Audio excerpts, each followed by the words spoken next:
Honourable tribunal যে শর্ত দিয়েছিলেন যে পূর্ণাঙ্গ সত্য প্রকাশ করবেন ঘটনার, সেইটা প্রকাশ করায় তাকে মুক্তি দেওয়া হয়েছে। স্থানীয় এমপি সাইফুল ইসলাম, তাকে মৃত্যুদণ্ড দেওয়া হয়েছে। আশুলিয়া থানার ওসি AFM শাহেদ রনিকে মৃত্যুদণ্ড দেওয়া হয়েছে। SI আব্দুল মালেককে মৃত্যুদণ্ড দেওয়া হয়েছে। ASI বিশ্বজিৎ শাহকে মৃত্যুদণ্ড দেওয়া হয়েছে। কনস্টেবল মুকুল চোকদারকে মৃত্যুদণ্ড দেওয়া হয়েছে।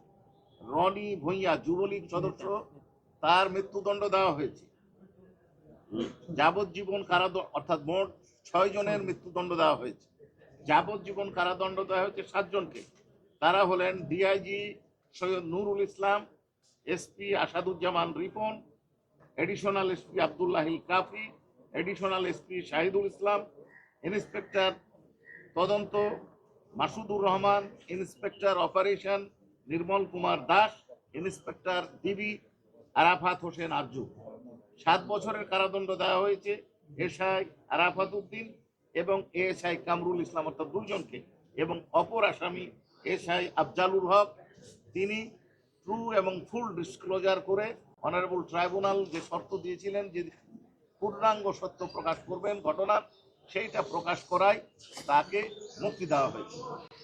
কাজী আপনার কাছে আমার প্রশ্ন, সেটা হলো যে 7 দিন পর জাতীয় সংসদ নির্বাচন, আমরা একটা ত্রিকোণমিতি সমীকরণের সামনে দাঁড়িয়ে আছি।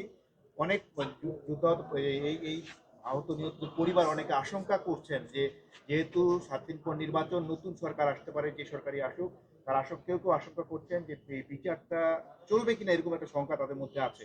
প্রসিকিউশনের মধ্যে একটা শঙ্কা আছে, কোন দল ক্ষমতায় আসে সেখানে সেই সমীকরণ আপনাদের সাথেও আছে।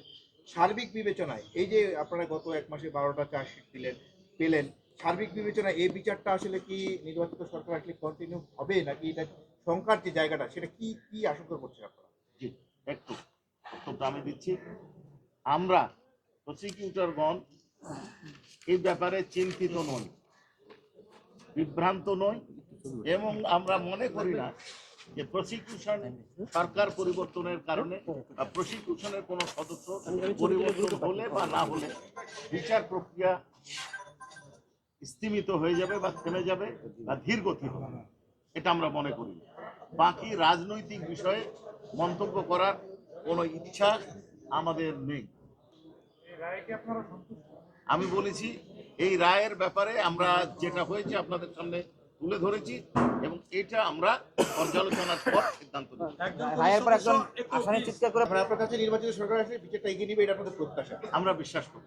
আপনারা তো ফুল ডিসক্লোজারের কারণে তিনি ক্ষমা পেয়েছেন, আপনারা কতজনকে অফার করেছিলেন এই ধরনের সাক্ষ্য দেওয়ার জন্য? এটা আমরা বারবার আপনাদেরকে বলেছি যে অ্যাপ্রুভার করার কোনো এখতিয়ার বা প্রস্তাব দেওয়ার সুযোগ প্রসিকিউশনের নাই। এটা আসামি দেয়, অনারেবল ট্রাইব্যুনাল একমত হলে এটা গ্রহণ করে।